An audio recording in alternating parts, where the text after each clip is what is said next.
Assalamualaikum warahmatullahi wabarakatuh. Hari ini saya akan merekap ulang presentasi presentasi dari yang sebelumnya. Untuk pengantar dan konsep dasar. Untuk definisi kunci manajemen, yaitu proses menggunakan sumber daya secara efektif untuk mencapai sasaran. Sedangkan mutu yaitu tingkat baik buruk suatu hal atau kualitas. Jadi, manajemen mutu dalam konstruksi yaitu sistem terintegrasi yang mengendalikan semua aspek proyek konstruksi untuk memastikan hasil akhir memenuhi atau melampaui standar yang ditetapkan. Jadi tujuan utamanya untuk pertama memastikan pekerjaan sesuai standar dan spesifikasi, kedua mencapai kepuasan pelanggan yang maksimal, ketiga meminimalkan risiko dan biaya perbaikan, keempat meningkatkan reputasi dan kredibilitas perusahaan. Yang selanjutnya itu prinsip-prinsip manajemen mutu. Total Quality Management atau TQM atau ISO 9001. Jadi fokus pertamanya ke pelanggan untuk memahami dan memenuhi kebutuhan serta harapan klien. Kedua, kepemimpinan, komitmen dan arahan dari manajemen puncak. Yang ketiga, keterlibatan personil, partisipasi aktif seluruh tim dalam peningkatan mutu. Keempat, yaitu pendekatan proses, seperti model input, proses output atau IPO yang terstruktur. Kelima, pendekatan sistem yang terintegrasi semua elemen manajemen. Yang keenam, perbaikan berkelanjutan seperti komitmen untuk terus meningkatkan kualitas. Selanjutnya, prinsip manajemen mutu yang lanjutan. Ya, pendekatan faktual, pengambilan keputusan berdasarkan data dan analisis yang akurat, bukan asumsi atau intuisi semata. Yang pertama, pengumpulan data sistematis, kedua, analisis statistik, ketiga, dokumentasi yang komprehensif. Terus kedua, hubungan yang saling menguntungkan. Membangun kemitraan strategi dengan pemasok dan subkontraktor untuk mencapai tujuan bersama. Contohnya evaluasi vendor berkala, kedua komunikasi terbuka, ketiga peningkatan kapabilitas bersama. Terus dokumen-dokumen pengendalian mutu. Contoh dokumen-dokumennya yaitu yang pertama dokumen teknis seperti spesifikasi teknis, detail requirement, dan standar material atau pekerjaan. Terus gambar kerja seperti blueprint dan detail konstruksi yang akurat. Ketiga, instruksi teknis prosedur pelaksanaan spesifik. Contoh yang kedua yaitu dokumen manajemen. Seperti pertama, rencana mutu kontrak RMK, kedua, rencana mutu pekerjaan konstruksi RMPK. Untuk dokumen yang ketiga yaitu dokumen administrasi, seperti pertama, uji lapangan, kedua, request for work, ketiga, inspection report, keempat, non-conformance report, kelima, corrective action. Selanjutnya, mutu kontrak atau RMK. Komponen utama RMK yaitu eh gitu. Definisi dan tujuan RMK, dokumen yang menjelaskan bagaimana kontraktor akan memenuhi persyaratan mutu yang ditetapkan dalam kontrak, termasuk organisasi prosedur dan sumber daya yang diperlukan. Komponen utama RMK yang pertama, struktur organisasi, kedua, jadwal mutu, ketiga, prosedur prosedur verifikasi, keempat, alur kerja, kelima, kriteria penerimaan, keenam, dokumentasi, ketujuh, pengendalian material, delapan, training plan. Aspeknya, aspek dari lingkup dari lingkup RMK-nya keseluruhan kontrak, kalau RMPK pekerjaan konstruksi spesifik. Untuk aspek di detail, RMPK-nya konseptual dan strategis, di RMPK-nya yaitu teknis dan operasional. Untuk di aspek waktu penyusunan, RMK-nya yaitu fase tender atau kontrak, sedangkan RMPK sebelum pelaksanaan pekerjaan. Terus rencana mutu pekerjaan konstruksi atau RMPK. Fungsi dan isi RMPK adalah dokumen operasional yang menjabarkan secara detail bagaimana setiap item pekerjaan konstruksi akan dilaksanakan dengan mempertahankan standar mutu yang ditetapkan. Komponen utama RMPK yaitu yang pertama dari segi aspek teknis. Pertama, metode pelaksanaan detail. Kedua, spesifikasi material dan equipment. Ketiga, sequence pekerjaan step by step. Keempat, quality control point. Kelima, testing dan inspection prosedur. Untuk dari segi manajemen, yang pertama organisasi tim dan job deskripsi. Kedua, schedule detail activity. Ketiga, research requirement. Keempat, risk assessment dan mitigation. Kelima, communication and protocol. Hubungan RMPK dengan implementasi, yang pertama persiapan, review RMPK dengan tim, dari pelaksanaan yaitu implementasi sesuai RMPK, untuk monitoring yaitu track progress versus RMPK, untuk update-nya yaitu revisi jika diperlukan. Selanjutnya quality assurance versus quality control.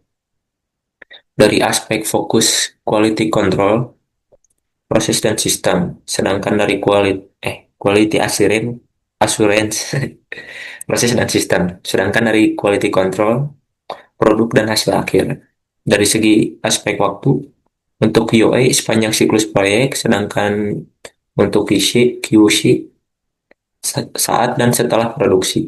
Untuk dari aspek tujuan, QA mencegah terjadinya cacat. Untuk QC mendeteksi dan memperbaiki cacat.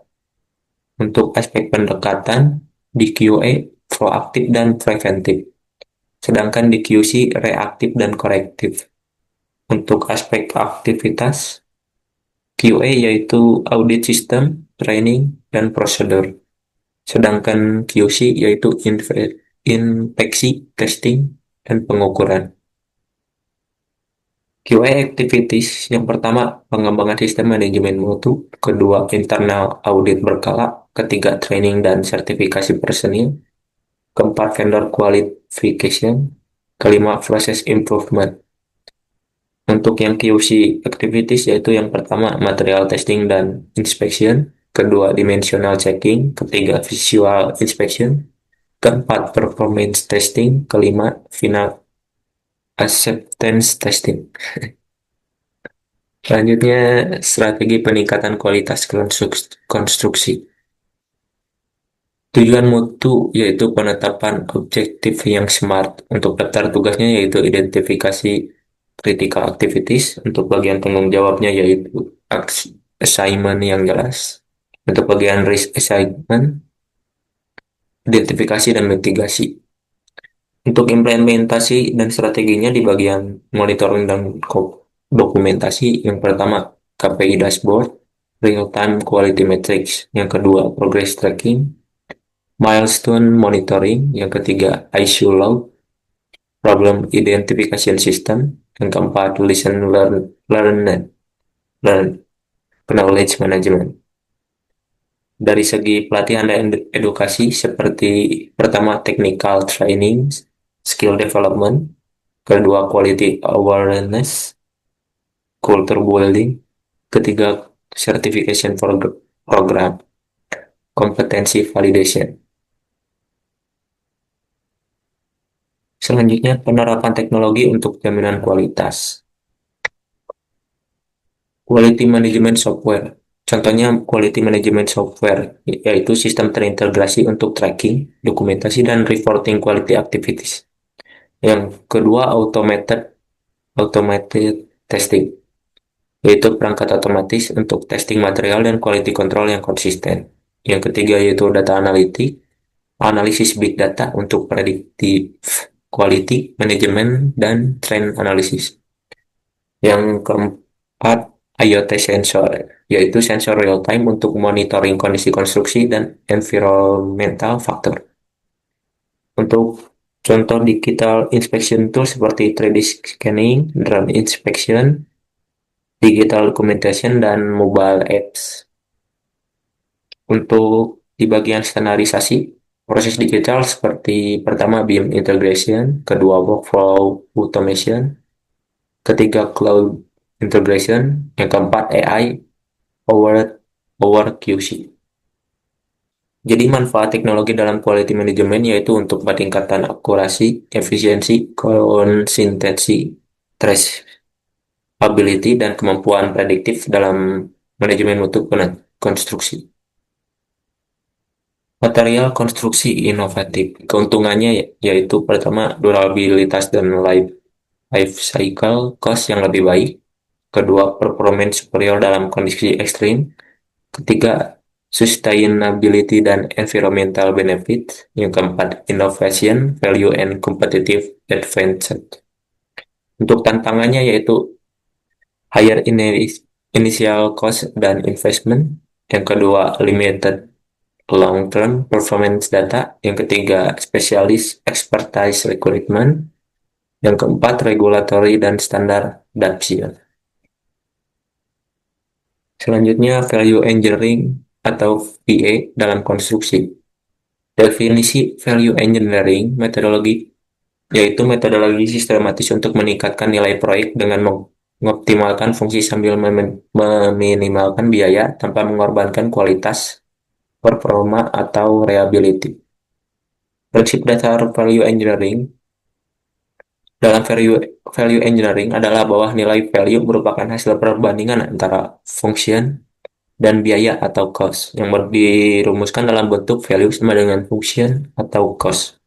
Artinya untuk meningkatkan nilai suatu produk atau proyek, kita bisa meningkatkan fungsi tanpa menaikkan biaya atau mengurangi biaya tanpa mengurangi fungsi. VA bukan sekadar pemangkasan biaya atau cost cutting, melainkan strategi optimasi nilai yang dilakukan melalui pendekatan sistematis dan pemecahan masalah secara kreatif. Tujuannya adalah untuk menghasilkan solusi yang lebih efisien, inovatif, dan tetap memenuhi standar mutu serta kinerja yang dibutuhkan. Perbandingan proyek dengan VA dan tanpa VA.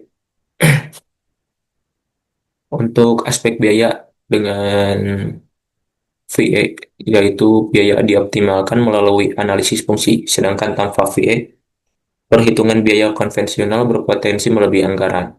Dari segi aspek waktu, yang dengan VA jadwal dipercepat melalui optimasi proses, sedangkan tanpa VA jadwal standar berpotensi mengalami keterlambatan. Dari segi aspek mutu, kualitas ditingkatkan melalui solusi yang lebih baik, sedangkan tanpa VA kualitas standar sesuai spesifikasi. Untuk aspek keberlanjutan, dengan VA mempertimbangkan solusi keberlanjutan, sedangkan tanpa VA fokus pada keberlanjutan terbatas. Untuk aspek inovasi, dengan VA pemecahan masalah secara kreatif dan pendekatan baru, sedangkan tanpa VA metode dan pendekatan konvensional.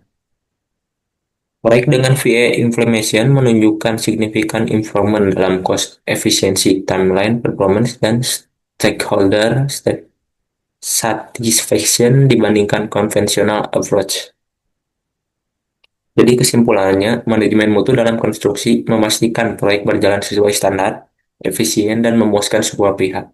Penerapan prinsip mutu, dokumen, mutu, QA, dan QC, serta value engineering sangat penting untuk meningkatkan kualitas, efisiensi biaya, dan keberlanjutan proyek.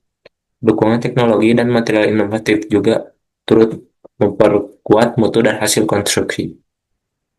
Sekian presentasi dari saya.